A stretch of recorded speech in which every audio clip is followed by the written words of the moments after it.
Hello, welcome to today's topic. We're going to discuss about 8 data structures every data scientist should know. This video is for anyone who is learning Python and they want to get a little bit of more practice with the important data types.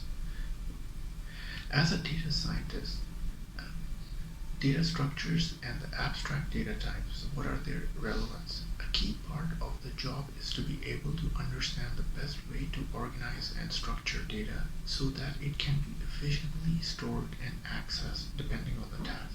Because as you know, a lot of the machine learning and data scientists, everything is based on data sets. This could be for the purpose of inputting data into a model, storing results from a model, implementation, or being able to visualize the data later on. Therefore, we need to be able to know the data structures we can use along with their benefits or trade-offs. Below is a list of 8 data structures types that I'm going to go through and anyone should be able to implement for any part of a data scientist job. The inbuilt Python data structures.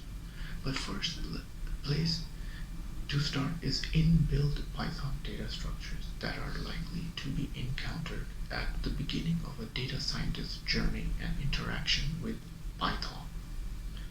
These are the inbuilt data structures within Python that can be built on to implement abstract data types or more complex data structures later on. List. The list is one of the first data structures that you're going to come across that in Python programming journey. In essence, the act like a real life list where you can store multiple points of data within a single structure in case of variable that are mutable. They can be changed once they have been defined. Ordered, they maintain their order unless explicitly changed. Explicitly and implicitly, there are two different ways of assigning data type. Implicitly is the default, and explicitly is when a human programmer goes and changes the data type. Indexable, we can access items by their index n-1, and then they can also contain duplicate records. The benefit of list is that you can easily access individual data points if you know their index as the order is maintained. But if you don't know the location, then items can be costly to find. Well, that's true. You need to know the exact location. The next data type is dictionary. Dictionaries are another common data structure that you often encounter early in your Python journey, and they're also in other languages as well. Their form is similar to that of actual dictionary with the keys, words paired with values descriptions. So they pair the data numeric with variables and they put them in groups of structures. In key value structure, their key characteristics are that they are mutable, they are ordered, and indexable if you know the key item n-1. The next data type is set. Sets are another data structures in Python, but one that is less commonly encountered or used. Again, in a single variable can be used to store multiple points of information, but they are unique in that they are unordered, they cannot store duplicates. Obviously, the key characteristics of this structure are that they are unordered, unindexable, cannot contain duplicate values, but they are still mutable. That's to do with defining a characteristic of a set. The benefit of this appears when you want to only store unique values or you want to check for overlap between different data sources. So yeah, you're having two different data sources, you want to compare the two and which have similar values. You don't want to use these when you care about item order and want repeat values. And the next data type is Tuple. Finally, we have tuple, which is also less commonly encountered or used. Like lists, they are ordered, indexable, but then maintain difference is that they cannot be changed. They are immutable.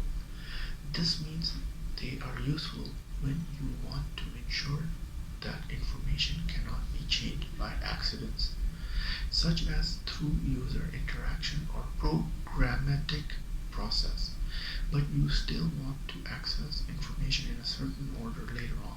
An example of the use of this is storing the output from a model, starting values or values you want to persist even when a user may interact with them. And the next one is abstract data types.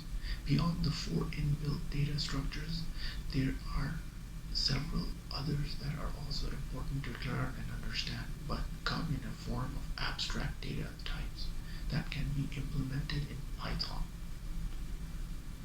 These are broad descriptions of data structure that we want to implement in Python to store data that have specific functionality. There are few different abstract data types that you are likely to come across. The four main ones that you will need to know that are stack, queue, linked list, and graph. Then there is queue data type. The purpose of queue abstract data type is to behave just like queue in real life, as the additions are only added at the rear of the data set, and you can only remove items from the front. So that means it follows first in, first out FIFO structure and maintains order of the data points. Common examples of this application of the data structure include scheduling jobs for a CPU, queuing jobs for printers, and breadth first search algorithms. This is useful when you want to ensure that the first added to the structure is one that is removed first. So example, this is very important in like when you send a print job to the printer from your computer in a network, you need to establish which one comes first and which one is removed first or last or whichever way in a systematic order, to give an example. The next data type is stack. Similar to queue, a stack is an abstract data type that stores the order in which items were added to the structure, but unlike a queue, it only allows additions and deletions to the top of the stack. This means that this follows the last in, first out LIFO, just stacking plates in a restaurant or eating stack of pancakes. For example, this can be used when we want to program our user to only access the latest thing added to the structure, the opposite of queues. So this removes the last first. But the order must be maintained. Common examples of this include the way in which your interpreter will read your code or the undo button on your computer, Control Z, to give an example. And then there is the linked list.